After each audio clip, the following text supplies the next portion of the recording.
మేడిగడ్డ దాటి చెప్పలేదు sir meeting sorry అండి చెప్పండి మేడిగడ్డ ఏంటి ఏం కాదు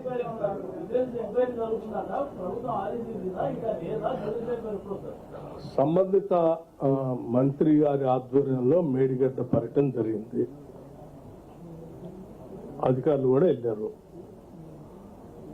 సమగ్రమైన సమాచారాన్ని తీసుకొని తగు నిర్ణయం మంత్రి గారి ఆధ్వర్యంలో జరుగుతుంది.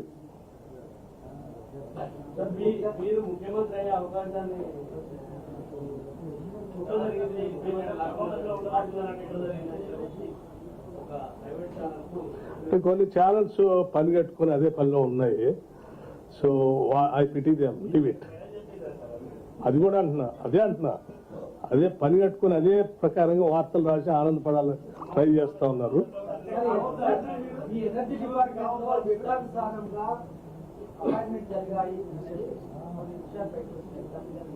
ఒకటి రెండు ఏదో నేను కూడా పత్రికల్లో చదివాను. మా డిపార్ట్మెంట్ సంబంధించిన అధికారులు కూడా చెప్పాను. నేను అటువంటి ఏమైనా ఉంటే ఎంక్వైరీ చేసి నాకు పెట్టాలి. అదే చెప్పాను. ఇప్పుడు చెప్పింది తప్పనిసరిగా అటువంటి ఏమైనా ఉంటే ఎంక్వైరీ చేసి నాకు నోట్ పెట్టమని కూడా చెప్పాను.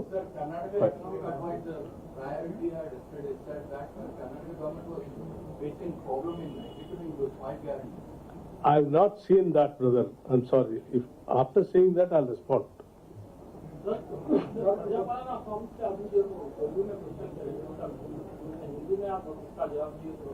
प्रजापालन के लिए क्या हुआ, अच्छा हो रहा बोल के पूछा. बहुत बेहतरीन चल रहा, अच्छा चल रहा बोल के मैं ऑनलाइन किया जाता तो ये अब ऑनलाइन का क्यों बताया जा रहा, पहले से क्यों ऑनलाइन नहीं किया गया प्रजापालन अकाउंट? ऑनलाइन का वजह से एक थ्योरी है. आपको कार्ल मार्क्स का थ्योरी मालूम है? आपको एलिनेशन थ्योरी बोल के बोलते. Any mechanisation, anything which is not connected to the people directly, it is called as an alienation theory. దానివల్ల ప్రజలకి అంటే మనుషులకు మానవ సంబంధాలు తెగిపోతాయి.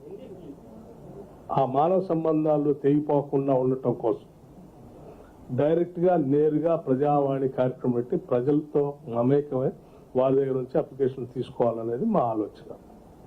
Okay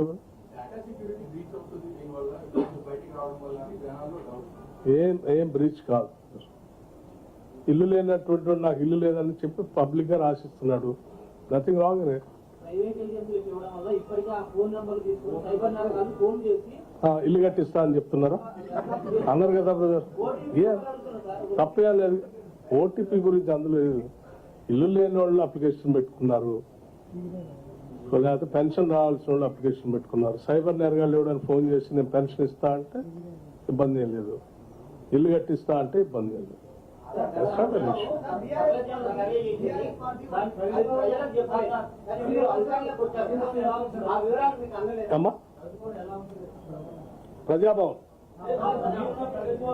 Praja Bhavan is open to everyone.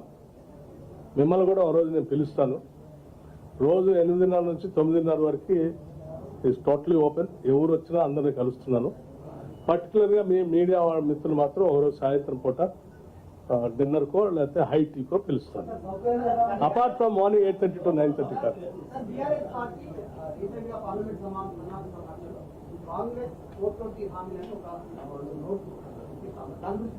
ఏమంటే 10 ఏళ్ళు రాష్ట్రాన్ని పాలించారు. అధికారంలో వచ్చేప్పుడు 3 ఎకరాలు భూమి ఇస్తా అన్నారు. 2014లో డబుల్ బెడ్రూమ్ ఇల్లు ఇస్తా అన్నారు. ఇంటికో ఉద్యోగం ఇస్తా అన్నారు. ప్రతి శాసనసభ నియోజకవర్గంలో 1,00,000 ఎకరాలకి తగ్గకుండా అదనంగా ఆయకట్టిస్తా అన్నారు. 10 ఏళ్ళు అయిన తర్వాత కూడా ఏం చేయలేదు కదా. 10 ఏళ్ళకు కూడా ఏం చేయలేదు కదా. మీరా పట్టువని 10 రోజులు రాలేదు కాంగ్రెస్ గవర్నమెంట్ వచ్చి 420 హామీలను మాట్లాడితే నవ్వుతాడు. అవుతారు కదా.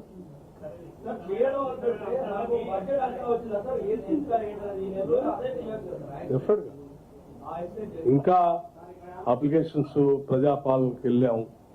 ఇంకా అప్లికేషన్స్ వస్తూ ఉన్నాయి, వాటన్నిటిని తీసుకుంటాం. బ్రదర్ ఇప్పటికే మీరు చూసి ఉంటారు, ఇప్పటికే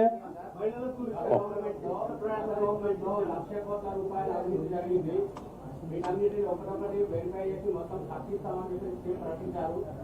అది ఎంతవరకు వచ్చింది? I come to you.